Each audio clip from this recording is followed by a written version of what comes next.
प्रिय विद्यार्थियों, आज की कालांश में आप सभी लोगों का हार्दिक स्वागत है। प्रिय विद्यार्थियों, हम पद्माकर की लगभग 9 पद्यांश पढ़ चुके थे। यह हमारा 10वां पद्यांश है जो हमारा शेष रह गया था।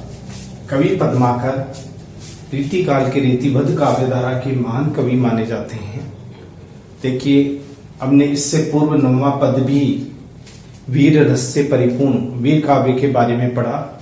अब ये विभत्स दृश्य को प्रस्तुत करने वाला एक दृश्य है जिसमें युद्ध भूमि की मार काट को बड़े ही रोचक और आकर्षक शब्दों में कवि पद्माकर ने किया है।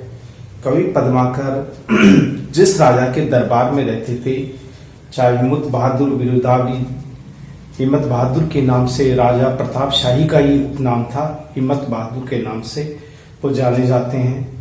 इनके दरबार में रहने पर भी इन्होंने उनकी साथ में युद्ध भूमि में जाने पर जब दृश्य देखा कि किस तरह से राजा विपक्ष के ऊपर किस तरह से हावी होकर तलवार के बल पर भयानक युद्ध करता है और उसे पराजित करता है, युद्ध में अनेक सैनिक मारे जाते हैं, तो युद्ध की देवी चंडी देवी बहुत खुश होती है क्योंकि उसके रुंड मुंड और बेतालियों के साथ में आकर के वह युद्ध में और मारकाट मचा देती है। यानी जो शत विशत शव होते हैं उन शत विशत शवों को वो भक्षण करती है क्योंकि यह उसकी नियति है। तो इस प्रकार कवि ने इसमें विभत्स रस का प्रयोग, यानी कि जिससे घृणा करते हैं, जो अगर हम देखें तो ये घृणित दृश्य है जिनको देखकर हम आंख फेर देंगे क्योंकि ये ऐसे दृश्य हैं जो हमारे मन मस्तिष्क को हिला देते हैं। इसलिए कवि पद्माकर ने इस रचना के माध्यम से कवि पद्माकर ने इस अंतिम पद्यांश में अपने ही राजा उस प्रतापशाही के युद्ध कौशल का और उसमें मरे हुए जो सैनिक थे किस तरह से वो शत विशत उनका शव बिखरा पड़ता है, तो उस समय स्वयं चंडी उस युद्ध भूमि में उपस्थित होती है और इन शवों को भक्षण करती है। यानी कि खोपड़ियों के जो खून से भरी हुई खोपड़ियां हैं उनका वो खून पीती है। बड़ा ही ऐसा दृश्य है जो आंखों के सामने बड़ी ही मार्मिकता, यानी कि ऐसा विभत्स दृश्य उपस्थित करता है। तो कवि पद्माकर ने इसका भी बड़ा ही रोचक वर्णन किया है। तो आइए पद्माकर की इसी पद्यांश को हम पढ़ते हैं और फिर पद्माकर के बारे में कुछ हमें महत्वपूर्ण जो जानकारी है वो मैं आपको देना चाहूंगा। तो सबसे पहले हम इनके उस पद्यांश को पढ़ते हैं जिसमें कवि पद्माकर अपने विभत्स रस के माध्यम से अपने उद्देश्य को स्पष्ट करते हैं। क्या कहते हैं, देखिए। किल किलकत चंडी लही निज खड़ी उमड़ी उमड़ी हर्षती। कहते हैं युद्ध भूमि में सैनिक युद्ध भूमि में मरे पड़े हैं, बिखरे हुए हैं। युद्ध की भयानकता का यह दृश्य है कि उस समय युद्ध भूमि में कहने का तात्पर्य है कि चंडी जो है वो किलक कर तेजी से किलकारी मार करके युद्ध भूमि में आ जाती है। लही यानी निज यानी अपने साथ लही यानी ग्रहण करती है।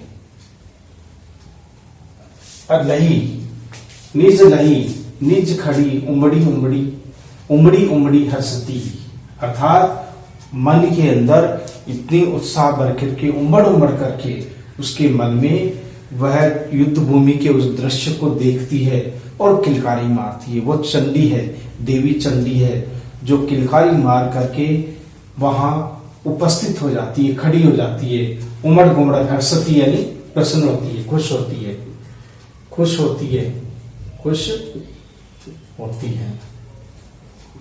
तो बहुत खुश होती है क्योंकि उसका जो भक्षण है, चंडी का भक्षण है, वो मृत शरीर है, खोपड़ियां हैं जिनका वो भक्षण करती है। तो चंडी की युद्ध भूमि में आ जाने पर एक नया ही दृश्य उपस्थित हो गया। कवि पद्माकर कहते हैं, संग ले बेताली दे तालनी मंझा जालनी कर सती है। देखो, संग ले अपने साथ में, संग यानी साथ में वो बेतालिनियों को भी ले आती है। बेतालिनी का मतलब होता है जो मांस और मांस मंजा जिनको भक्षण करने में कोई शर्म महसूस, बेताली होते हैं, बेताली मृत शरीर जिनका वो भक्षण करती है, बेताल यानी वो भी एक जादुई चीज ही होती है। कहने का मतलब वो भी एक ऐसा बेताल की तरह होता है, बेतालनी होती है, उसकी सेविकाएं होती है चंडी की, वो भी युद्ध भूमि में उसके साथ आ जाती है।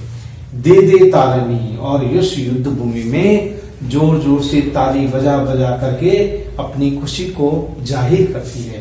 तालिनी का मतलब होता है ताली बजाकर, ताली बजाकर वे ताली बजा कर जाकर के और स्वागत करती है। लोग मर रहे हैं, करहा रहे हैं, सैनिक का किसी का हाथ कट गया, किसी का पैर कट गया, कोई मरणाश्रम में करहा रहा है, कोई मर चुका है। ये देख करके बेतालियां जोर जोर से खुशी के मारे ताली बजा रही है। मंजा, देखो तालिनी बजा रही, मंजा किसी का अन्न जो अस्थि मंजर है वो बाहर पड़ा है। जालनी, उसका जो जाल है। कर सावती यानी अपने हाथों को, अपने पूरे हाथों को खून से सन लेती है, खून से भर लेती है। अस्थि मंजरों को, अस्थि पंजरों को वो अपने ही हाथों से निकालती है, उन मंजों को। जैसे कोई कसाई किसी जानवर को काट करके उसके मांस के अंगों को निकालता है, वैसे ही बेतालिनियां ताजा वो जो मृत शरीर है, उन मृत शरीर से उनके शरीर के अवयवों को निकाल रही है। अस्थि मंजा जिसको हम कहते हैं, अस्थि मंजा जो भी चीज है, जो उनकी जो नसें होती है, उनकी जो भी शरीर के अंदर जो मांस होता है, उन मांस को खींच खींच करके वो अपने हाथों से निकाल रही है। जुगनिनी जामाती ये हर साती, खद खद खाती खद मासन में है।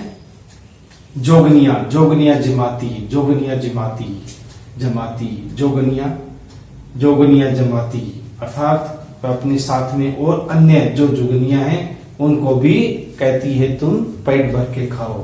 कि ये हर्षाती, हृदय में खूब खुश होती है, बहुत हर्षित होती है वो। खद खद खाती मांस, खद खद यानी टुकड़े टुकड़े करके वो मांसों को खा लेती है भर भर के पेट। जो बेतालियां हैं, जुगनियां हैं, ये सबको जो चंडी है वो अपने साथ में ले आती है। बड़ा ही भयानक, बड़ा ही विभत्स ये दृश्य है जिसको हम आंखों से नहीं देख सकते। खद खद यानी खोज खोज करके जहां कहीं भी मृत शरीर का कोई शव पड़ा हुआ है, उस शव को, मांसों को खा लेती है, निकाल निकाल के खा लेती है, खद खद करके, खींच खींच करके सभी मांसों को खा लेती है। और दिन सो भरी भर के खप्पर, धरी धरी नाची करी हासन को। देखिए कैसे वो नृत्य करती है। रुधिरन को यानी खून को, रुधिरन का मतलब होता है खून को, खून को भरे भरी खप्पर, खप्पर यानी खोपड़ी, खोपड़ी को, जो खोपड़ी में खून है उस खोपड़ी के खून को भर भर करके वो उसको पीती है, खून को वो धारण करती है। किस तरह से वो अस्थि मंजा को खाती हैं। बेतालियां, चंडी, जुगनिया, ये सब हर्षित होकर के ताली बजा बजा करके जो मृत शरीर है, मृत सैनिक का शरीर है, उन सभी शरीरों के अस्थि पंजरों को, कोई हड्डी, कई खोपड़ी के अंदर, खोपड़ी का जो खून है उस खून को भी वो पी जाती है।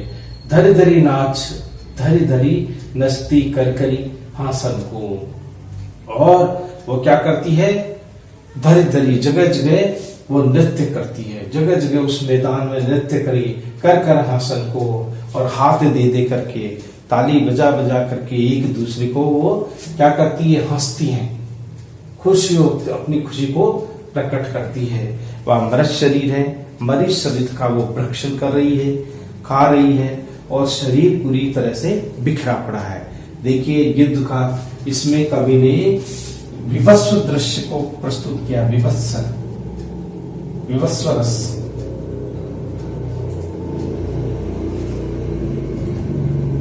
विभत्स रस का प्रयोग किया है, विभत्स रस का प्रयोग किया है। जहां घृणा होती है इसका, जो अगर हम देखें तो इसमें ये घृणा का पर्याय है। जहां हम देख नहीं सकते ऐसा दृश्य है किंतु कवि पद्माकर ने इस घृणित दृश्य को भी विभत्स रूप में हमारे सामने रखा है। किस तरह से चंडी मृत शरीरों के लिए जब युद्ध में जो सैनिक मर जाते हैं उन मृत शरीरों को अपभक्षण करने के लिए वहां उस मैदान में आ जाती है।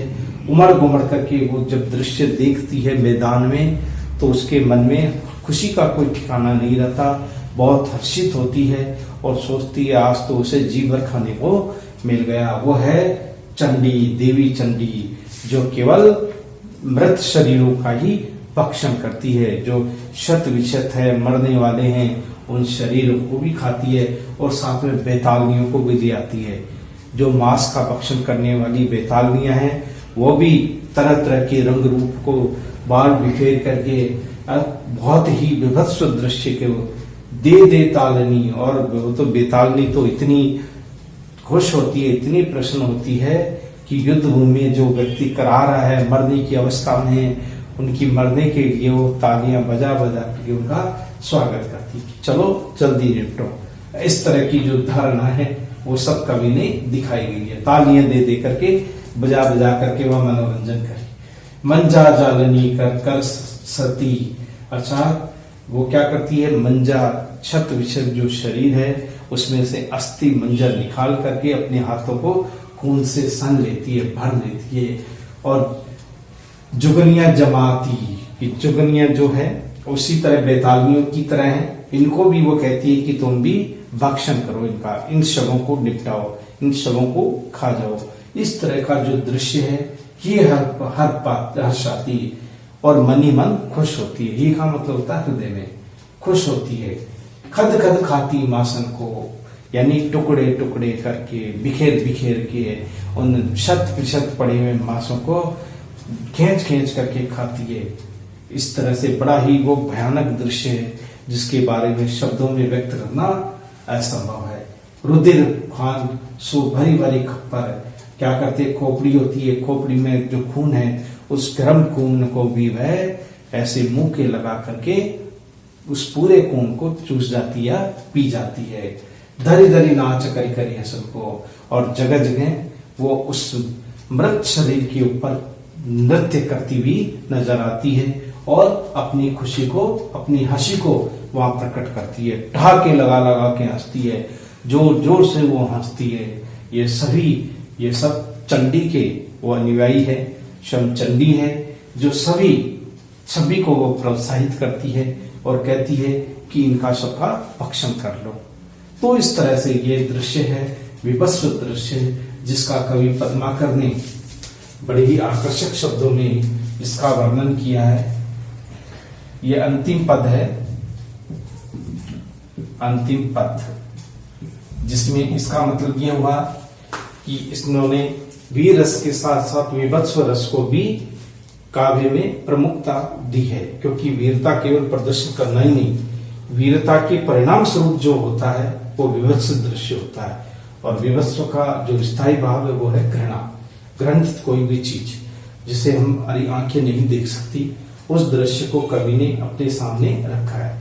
तो ये हमारा अंतिम पद्यांश था। अब इसकी विशेषताओं को भी हम थोड़ा बहुत देख लें। तो ये विशेषता है, इसमें ब्रज भाषा का प्रयोग है, सरल प्रयोग। दूसरा है इसमें युद्ध की भयानकता के बाद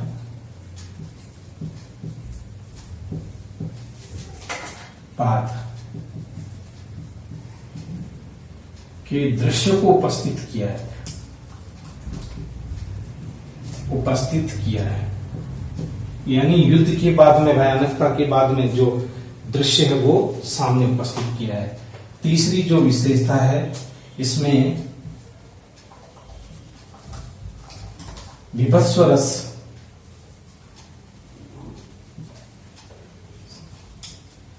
रस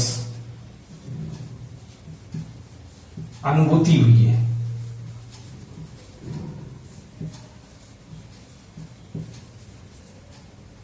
अनुभूति हुई है। अगर हम चौथे में बात करें तो इसमें युद्ध भूमि के में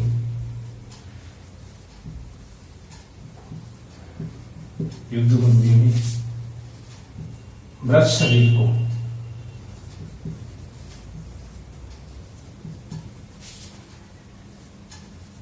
भक्षण करने वाली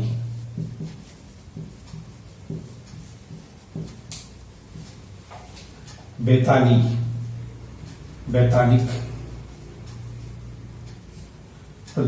जुगनिया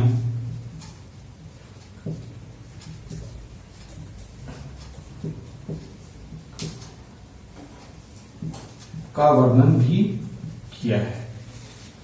तीसरा 5वें इसमें तद्भव तत्सम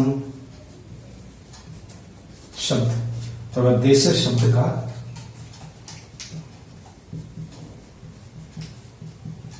प्रयोग हुआ है। देखिए इसके बाद में अगर हम देखें तो छठे में हम ये ले सकते हैं, इसमें जो है वह है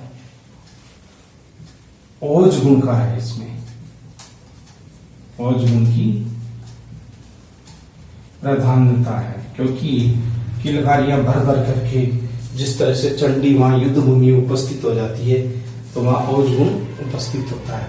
तो इसलिए ये सभी कवि ने इसके माध्यम से ये बताया है कि वास्तव में युद्ध की भूमि का जो दृश्य है वो बड़ा भयानक है, जिसे शब्दों में अभिव्यक्त कर पाना लगभग असंभव है। किंतु कवि पद्मावत ने इसके अंतर्गत एक बैतालिक के माध्यम से युद्ध भूमि के उस दृश्य को हमारे सामने अंतिम पद्यांश के रूप में इसे उपस्थित किया है। इसमें कवित्व आप ये भी लिख सकते हो, कवित्व छंद का प्रयोग, और कवित्व छंद के साथ साथ हम लिख सकते हैं इसमें कवित्व छंद के साथ साथ अनुप्रास, यमक, उपमा, अलंकारों का प्रयोग, ये इनके प्रिय अलंकार रहे हैं।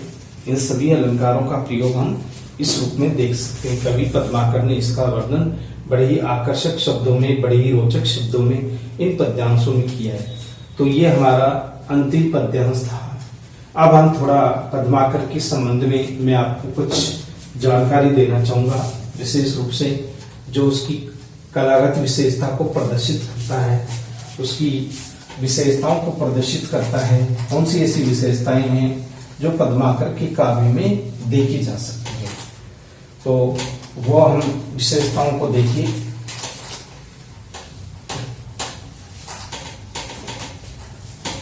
वो पद्माकर की प्रमुख विशेषता है भाव पक्ष के रूप में और कला पक्ष के रूप में।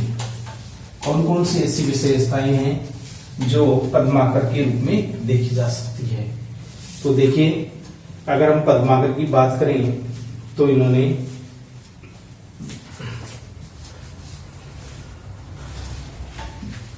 कवि पद्माकर एक ऐसे कवि थे जो रीतिबद्ध काव्य धारा में अपनी महत्वपूर्ण भूमिका रखते हैं। रीतिबद्ध काव्य धारा में महान कवियों की श्रेणी में इनका नाम लिया जाता है। ये श्रृंगार रस के कवि माने जाते हैं। देखिए, यानी पद्माकर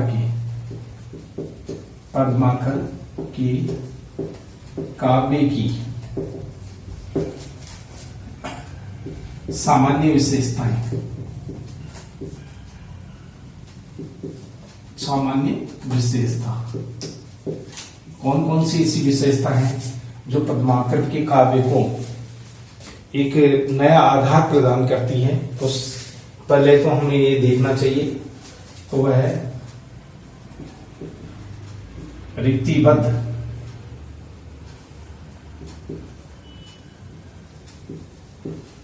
परंपरा का पालन किया।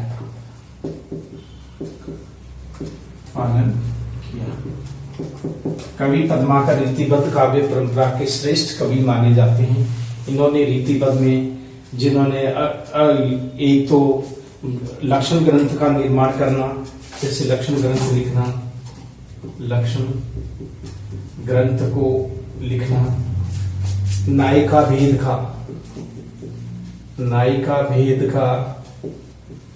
का चित्रण, ये सभी इनकी रीतिगत परंपरा को दर्शाता है। रस,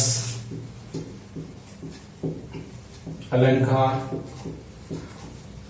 छंद, जो कोई भी परंपरागत विशेषता है काव्य शास्त्र से संबंधित, वो सभी रीति परंपरा का इन्होंने पालन किया है। ये श्रृंगार रस के महान कवि के रूप में भी जाने जाते हैं। यानी अब हम देखें तो श्रृंगारिक कवि के रूप में इन्होंने देखिए संयोग श्रृंगार और वियोग श्रृंगार दोनों का ही बड़ा आकर्षक और मनोरम चित्रण किया है। श्रृंगार के दो पक्ष है, तो देखिए दोनों पक्ष में श्रृंगार को रस को राजा कहा जाता है। श्रृंगार का स्थायी भाव है रति यानी प्रेम, तो इन्होंने प्रेम को भी सर्वाधिक महत्व दिया। वो प्रेम है संयोगकालीन प्रेम और वियोगकालीन प्रेम, ये सभी रति भाव के कारण उसका है। श्रृंगार रस का मूल स्थायी भाव है वो है रति, जो श्रृंगार रस को कवि के रूप में इसे मान्यता दिलवाता है। अगर तीसरी हम बात करें कवि पद्माकर की, तो वह है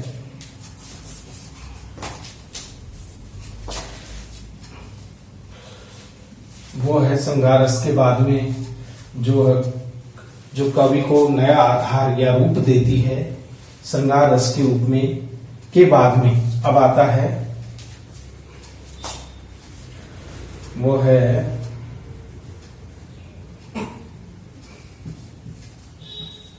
वीर रस की प्रधानता। पूर्व पद्यांशों में हमने वीर रस के बारे में भी पढ़ा। इन्होंने जो अपने प्रतापशाही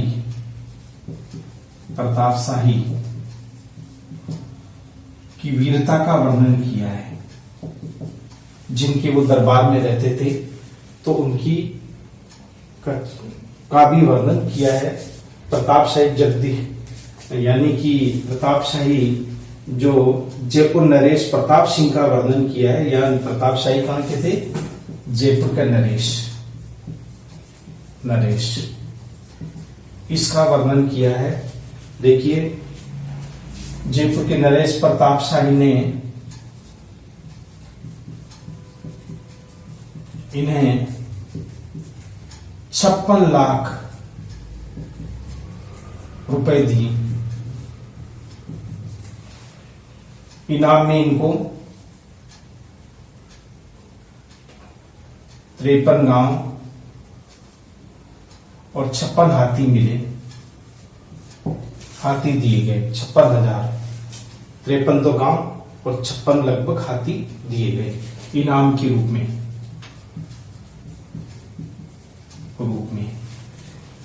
चौथा प्रकृति का चित्रण।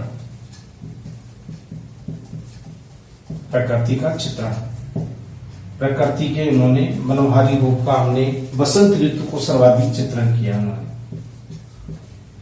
बसंत ऋतु का मनोहारी चित्रण किया है।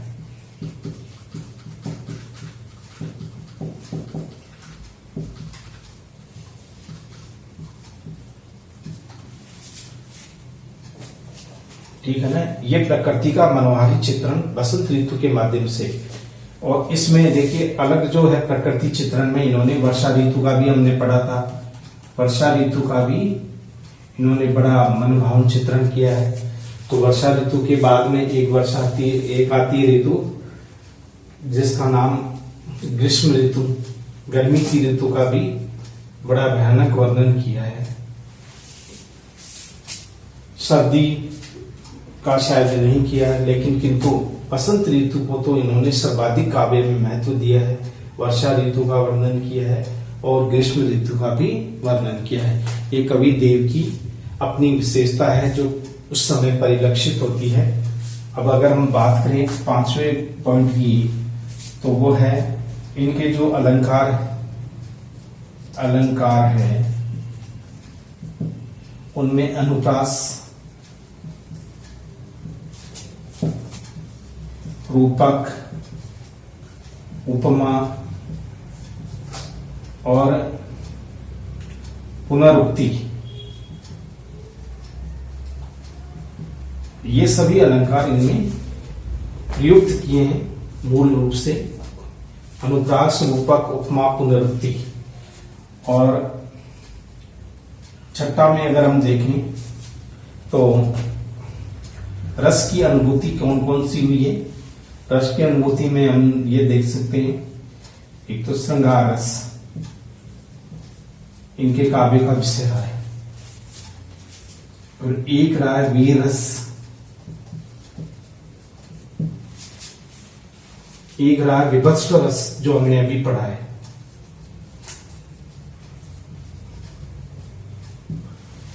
और एक रहा है भयानक रस।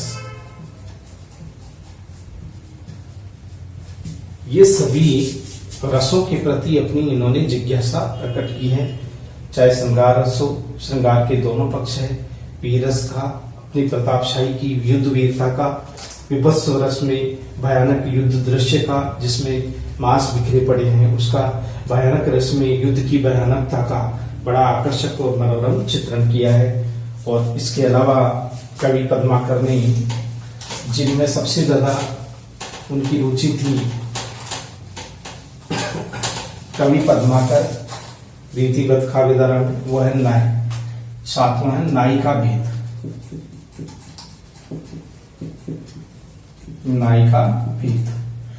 नायिका भेद में पद्माकर वो सर्वाधिक यानी देव के समान ही इन्होंने नायिकाओं के विभिन्न मानों का चित्रण किया है, मानों का चित्रण किया है।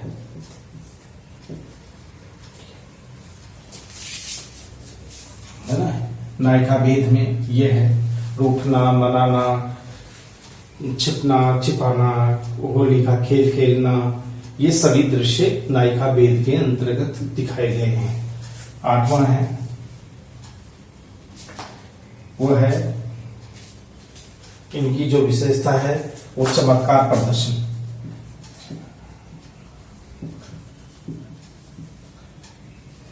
चमत्कार प्रदर्शन और उक्ति वैचित्र्य।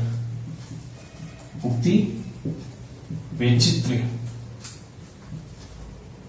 उक्ति वैचित्र्य, चमत्कार प्रदर्शन इनकी काव्य की विशेषताएं हैं।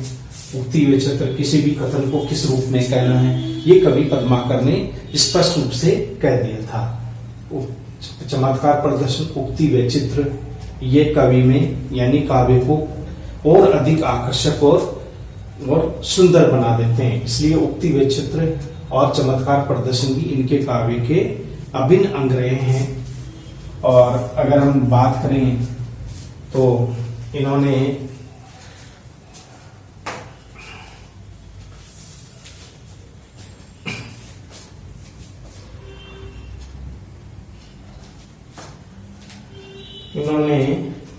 जो भी है उक्ति वैचित्र्य के साथ साथ इन्होंने कवित्व छंद का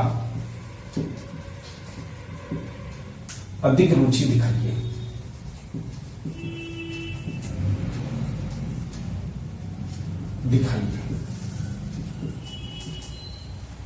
यानी कवित्व छंद, कवित्व छंद इनकी कविताओं की मुख्य विशेषता है। कवित्व छंद को सर्वाधिक इन्होंने महत्व दिया है और यह वर्णनात्मक छंद है।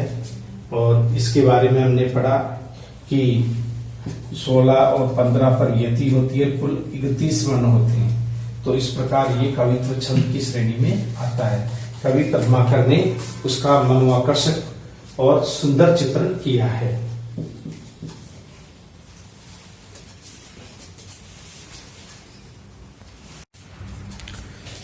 तो इस प्रकार पद्मावत के काव्य में यह कवित्व के जो भाव है वो भी स्पष्ट रूप से देखे जा सकते हैं। कवि पद्माकर ने कवित्व छंद में सर्वाधिक रुचि दिखाई है। तो अगर हम 10वीं की बात करें तो इसमें भक्ति का स्वरूप कवि पद्माकर ने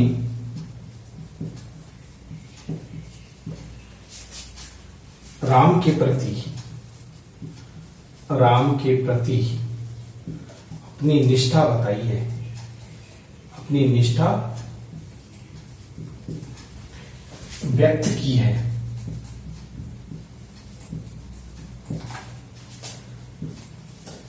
ये सभी दृश्य राम की प्रति भक्ति में इनकी विशेष निष्ठा रही है। और इनका जो काव्य है भाषा की दृष्टि से अगर हम देखें तो यानी कला पक्ष भाषा ब्रज भाषा का मनोहारी सरल रूप इनके काव्य की विशेषता है।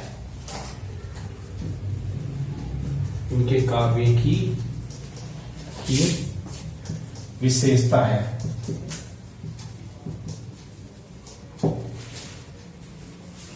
इसके अलावा इन्होंने कला पक्ष में भाषा के अलावा जिनको सर्वाधिक महत्व दिया उसमें है अलंकार। कला पक्ष में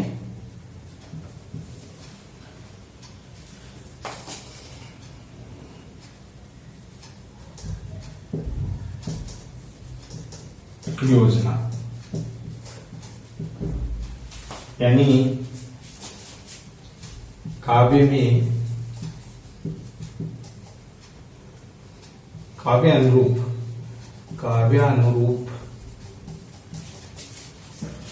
उपमा रूपक उत्प्रेक्षा अनुप्रास यमक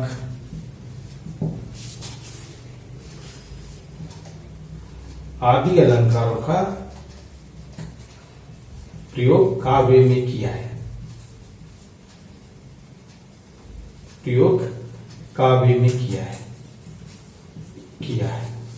ये सभी दृश्य ये अलंकार योजना हुई। अगर हम देखेंगे तो इसमें काव्य शब्द शक्ति के रूप में अभिधा और लक्षणार्थ शब्द शक्ति का प्रयोग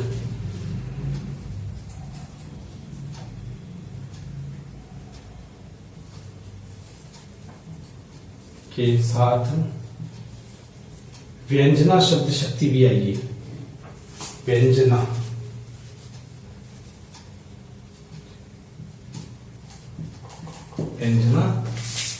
शब्द शक्ति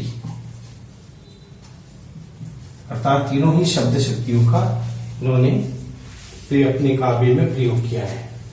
अब हम 13वें के रूप में देखते हैं कि कौन सी ऐसी विशेषता है जो इस कवि की विशेषता को प्रकट करती है। तो 13वां जो है 14वां जो विशेषता है जो इनके काव्य की विशेषता को प्रकट करती है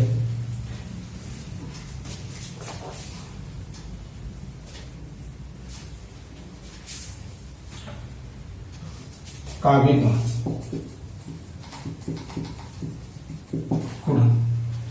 जिसमें ओज गुण की प्रधानता है,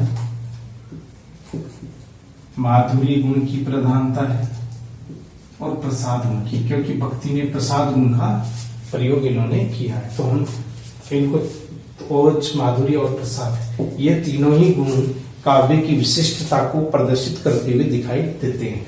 प्रसंग के अनुसार ओज भी आया है, प्रसंग के अनुसार माधुरी गुण भी आया है, प्रसंग के अनुसार प्रसाद गुण की भी अभिव्यक्ति हुई है। और ये सब जहाँ रागात्मक संबंध स्थापित हो वहाँ माधुर्य और प्रसाद गुण की अनुभूति होती है। देखिए, और आचार्य रामचंद्र शुक्ल ने क्या कहा है? रामचंद्र शुक्ल ने इनके लिए कहा है, इनके लिए कहा है, ऐसे रीतिबद्ध काव्य धारा के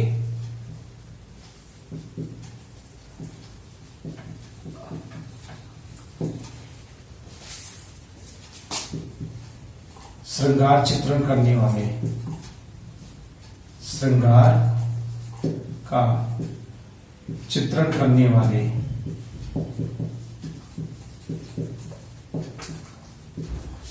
बिहारी के बाद में, बिहारी के बाद में पद्माकर का नाम आता है, का नाम आता है। तो ये आचार्य रामचंद्र शुक्ल के विचार थे और उन्होंने कहा कि जो रीतिबद्ध काव्य धारा में पद्माकर है, जो श्रृंगार का वर्णन कवि पद्माकर ने किया है, वैसा बिहारी के काव्य में माना जाता है। लेकिन बिहारी के बाद में जो सर्वाधिक वर्णन किया है श्रृंगार का, मार्मिकता का, वो है पद्माकर। तो क्योंकि ये अंतिम कवि थे रीतिकालीन काव्य धारा के कवि पद्माकर, इसलिए इनके बारे में इनका नाम बड़ा ही आदर के साथ में बिहारी की तरह बड़े सम्मान के साथ में लिया जाता है। विभिन्न राजाओं के दरबार में ये रहे हैं, दरबारी संस्कृति का उन्हें अनुभव था, इसी का उल्लेख अपने पद्यांशों में, अपने काव्य में किया है। तो इस प्रकार ये पाठकों, इस विद्यार्थियों, यह हमारा काव्य था जिसमें हमने कवि पद्माकर के संबंध में पढ़ा। कवि पद्माकर हिंदी साहित्य में रीतिबद्ध काव्य धारा के एक महान कवि के रूप में अपना स्थान रखते हैं। यह हमारी पाठ्य पुस्तक में सम्मिलित है और उनकी जो विशेषताएं हैं वो हम प्रत्येक कवि की जो विशेषताएं काव्य के अनुरूप और समय के अनुकूल हम आपको समय आने पर उसकी विशेषताओं का मूल्यांकन करेंगे। ये एक सामान्य विशेषता थी, विस्तृत तो नहीं है। विस्तृत जब हम करवाएंगे तो आप लोगों को इसके लिए अलग से क्लास होगी। तो इसके लिए एक सामान्य, क्योंकि वो अंतिम पद्यांश था, तो इसलिए इस समय मैंने उनकी जो काव्यगत विशेषताएं हैं रीतिकालीन पद्माकर की, उन विशेषताओं के बारे में आपको संक्षिप्त रूप में परिचय दिया। आज की जो कालांश है वो हमारी यहीं तक है। फिर अगले कालांश में हम फिर मिलेंगे। Thank you.